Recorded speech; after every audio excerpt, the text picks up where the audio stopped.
Hello, everyone. I'm Ron Aimlin from the St. Louis Small Business Monthly, and we're here today with Tom Ruwitch. He is founder and CEO of Story Power Marketing. And Tom is with us today, and we're going to talk about the power of your story and how that can really impact your marketing and sales efforts. Welcome, Tom. Thank you for joining us today. And if we can start out, tell us a little about your background and about Story Power Marketing and how you help businesses. Sure. Thanks, Ron. I'm really happy to be here. And I guess I'll start the background by telling you a little story about myself. I've been an entrepreneur for a long time. And back in 2001, I started a company called MarketVolt. And that company built and sold email marketing software. And we also helped clients with their email marketing campaigns and other marketing campaigns. And when I started that company, and even before then, I was involved in sales. And, I did what so many people who sell do. I hustled. I cold called until my throat was sore, burned holes in the shoe leather. Just sort of believed that the more people I touched, the harder I pitched, the more I hustled, the more I would sell. And, that formula can work, but it sure wasn't fun. And what I came to recognize over time was there really is a better way.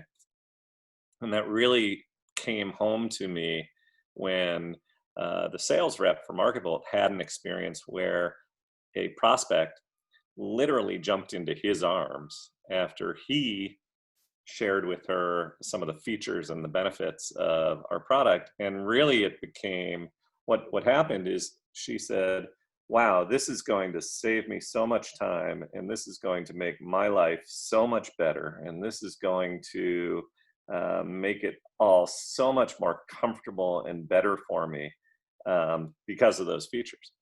And what happened is I began to tell that story of how the customer was more comfortable and how she was moving from email marketing being a pain in the tail to email marketing almost being fun.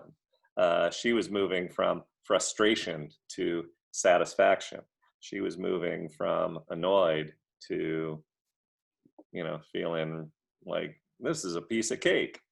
And I began to recognize that the story of a customer's transformation from before to after, from annoyed to satisfied, was really the story of our business.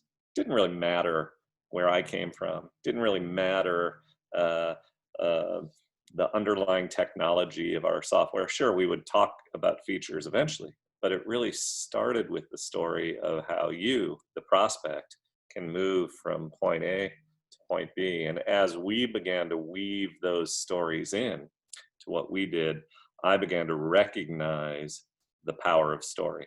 And then we began to bring storytelling and the power of story to our own customers. And in January of 2020, just this year, we sold MarketVolt to Benchmark Email here in St. Louis. Great firm. And I started Story Power Marketing so that as a marketing consultant, I could work with businesses to do a more effective job of powering up their stories so that they could attract more leads, keep those leads tuned in, and ultimately inspire them to act. I love it. I love it. So all of us have unique stories, and we all want to get those stories out there. How do we get started, and what are some of the keys to making sure our stories are really resonating with our prospects out there? Yeah, I mean, the number one key, Ron, is to get inside your prospect's world. Again, when businesses think about storytelling, they often default to, what's the story I can tell about myself or my business that will make sense?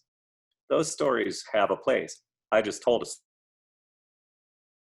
Really, it was for the purpose of explaining the point and about before to after. In the end, what we need to do is dive inside our prospects' world. What keeps them up at night? What's annoying them? What's the big problem they're trying to fix? What do they dream of? What's their aspiration? And how does our product get them from problem to solution, from frustration to satisfaction? And only by diving in and really understanding our customers do we then frame the right story. The story, the customer is the prospect, is the, excuse me, the customer is the hero of the story.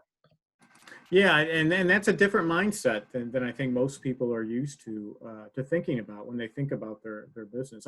I love the question of how you differentiate yourself from other customers and trying to find the story around that. I think for many customers, for many of the of our readers, that's a an untapped kind of story that folks aren't saying.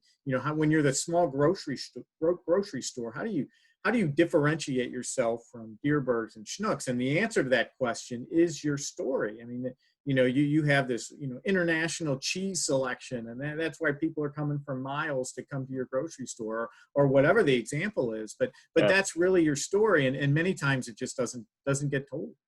Yeah, yeah, and in using the example of a grocery store, you reminded me of a story, a true story, a story of my childhood.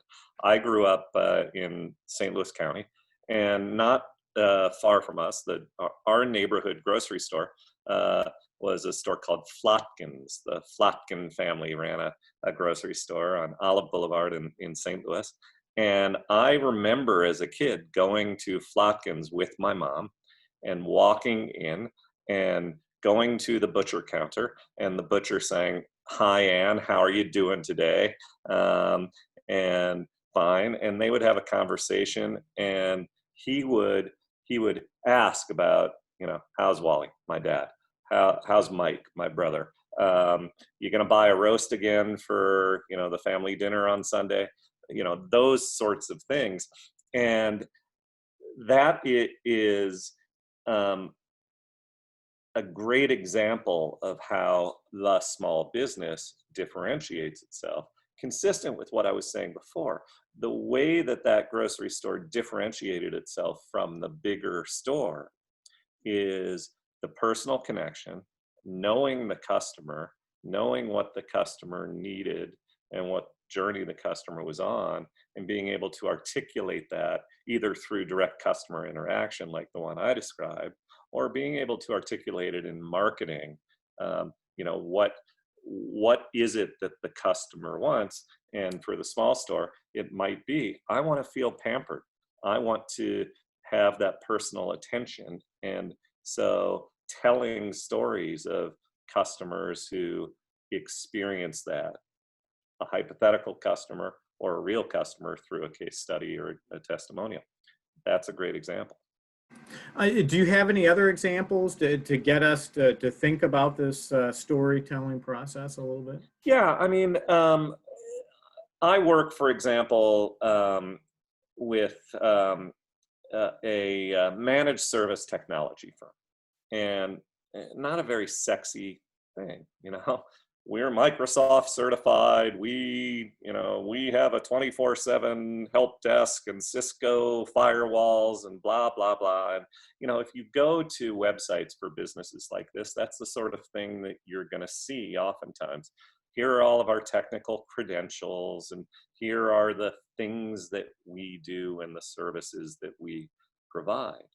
But the work that we did with this company was to start by saying, tell me a story of one of your happiest customers.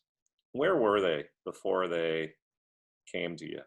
What were they complaining about when they came to you? What was the problem that, why were they switching? Where were they? And one story he told was of a fairly large company that had its own internal IT department, and the CEO couldn't stand the fact that when he would call his own internal IT, he'd be put on hold or he'd have to wait for, so many hours. You're nodding, you're smiling. I'm sure the people who are reviewing this right now are thinking, oh, been there, done that. Just earlier today, I spent a few minutes, more than minutes. It went into hours on the phone with AT&T, nearly through the phone. We've all been there, right? And so the story, part of the story for this company is, um, are you frustrated, prospect, with um, IT companies that don't answer the phone, that aren't responsive to your needs, that aren't there when you need them? And that is a story too. And that story, the front of their website is now a picture of a CEO type, a business guy. It could be a gal. It happens to be a guy in this picture on the phone, phone to his ear like this. That's the photo on the front of the website. Frustrated, that your customer quote support, air quotes around it, isn't there when you need them. We pick up the phone right away. We're always there for you. That's a story about the customer moving from frustration to relief, as opposed to, hello, we offer 24/7 support services with blah, blah, blah, and, whatever. Evoke the story, get to the feelings that the customer has and tell that. And what you're really going for, Ron, is for the customer to say, yeah, I can relate. I've been there. I'm that guy. And then if they can relate, what they're going to do is they're going to say, so how is it that you deliver? How is it that you're going to move me from that frustration to that relief? Now they're on the edge of their seats, in effect, asking you to tell them about your products and services. Your products and services are the bridge from the before to the after. Yeah, and I love the fact that you're working with businesses trying to pull these stories out because my wife, she has an uncle who has a landscaping business in Florida, and we're down there visiting him years ago, and he's telling her this story about how his guys will trim the lawns and then they'll walk across the street and take a look at it. And my Yeah. wife is like, why do they walk across the street? And he said, well, when they're standing on the lawn, they don't really get a good perspective of how it looks, so they walk across the street. And I think the same thing is true for business owners, because we're standing on our lawns, and a lot of times we don't have that perspective. I mean, we need somebody to help us walk across the street and get that different kind of customer focused perspective that we may not have while we're walking on our lawn every day. And so I think that it's great that you're working with business owners, because a lot of times as a business owner, we think we've got all the answers, but many times, like the grass example, we're so focused on the lawn that we don't step away and look at the larger picture that the customers look at. Yeah, and the larger picture is that you're not selling grass cutting or landscaping. You're not even selling weed removal, crabgrass removal. What you're selling is you no longer want to be ashamed and embarrassed about how your property looks. You want to be the envy of the neighborhood. You want your neighbor to be jealous. Yeah, right. So again, we're evoking those emotional outcomes, which really are the drivers for how people buy, whether it's a service like lawn care or IT services or a pack of gum. Yeah. Well, how can businesses get started? I mean, what's the first step? And obviously, it's to contact you. But what's the first step as far as the thinking process to get going, to try to find your story? Yeah, I think the first step is to think about who is your ideal customer, your ideal prospect, and go through that exercise of asking, what are they frustrated about? What is it that keeps them up at night? What do they fear? What are they going for? What are they dreaming about? What is the big outcome? And if they can frame that up, there's usually a story to tell. And a good way to get to that is to think about what I just described with that managed services client. Start by just asking, what's the journey you took a happy customer on?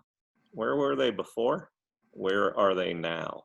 And how would they describe that journey? That story is probably as good a place as any to start. And for the IT guy, we were able to distill that down to frustrated that, frustrated with that lack of response. You'll be, you won't be frustrated anymore. And I think if business owners find that their stories, their unique stories, and communicate it, I think that they're going to find that they're going to have a lot of success with that. Because, I'd like to say 90% of the businesses, when they try to market and describe what they do, they stick to that old tried and true, features and benefits. And really, an example of the IT firm, they're all saying the same thing. We're great at customer service. We're experienced. They're all saying the same thing. And so I think that if business owners can really find that their own unique story, they're going to find a lot of benefit. Yeah, and I think you're right, Ron, that a lot of businesses are saying the same old thing. And so people don't tune in. And if they do, they kind of view you as just another commodity provider. Another benefit of stories that we didn't talk about is that stories literally fire up oxytocin in your brain, which is a hormone that makes people feel more cooperative and connected to the person they're talking to. Also, we remember stories. We don't remember feature lists. We don't even remember benefit statements when your marketing is just another rehash of here are the benefits or here are the statements, and it's not framed in any form of a story. It's not memorable. But when you tell the story, when you tell this as a story, people remember it, people connect to the storyteller, and people are more inspired to act as a result. Yeah, I love it. Well, tell us how we can get in contact with you and how we can learn more about Story Power Marketing. Sure. So storypowermarketing.com is the website. And when you go to that website, you can sign up for our email list. We send on a regular basis, twice weekly right now, fables, email stories that are entertaining and educational, fun to read. There's always a good marketing lesson in those emails. So I encourage you to go to our website, sign up for the emails. If you go to our blog, you'll get a feel on the website, you'll get a feel for what those emails are all about. You also could go to storypowermarketing.com/app, APP. We have an app that you can run on iPhone or Android. It has a lot of stuff that we don't put anywhere else, how-to videos, some email greatest hits. So if you're not on the list and want to see some of the more popular ones that we're not going to send again, they're archived there for you on the app. And then you can contact me directly. You can send an email to tom@storypowermarketing.com. I'd be happy to answer questions and connect with you. Well, perfect. Well, thank you very much, Tom. Thank you for spending time with us, and we're all going to start working on our stories now. So thank you very much. I think that's great. Thanks, Ron. I really appreciate you having me. Take care. You too. Bye.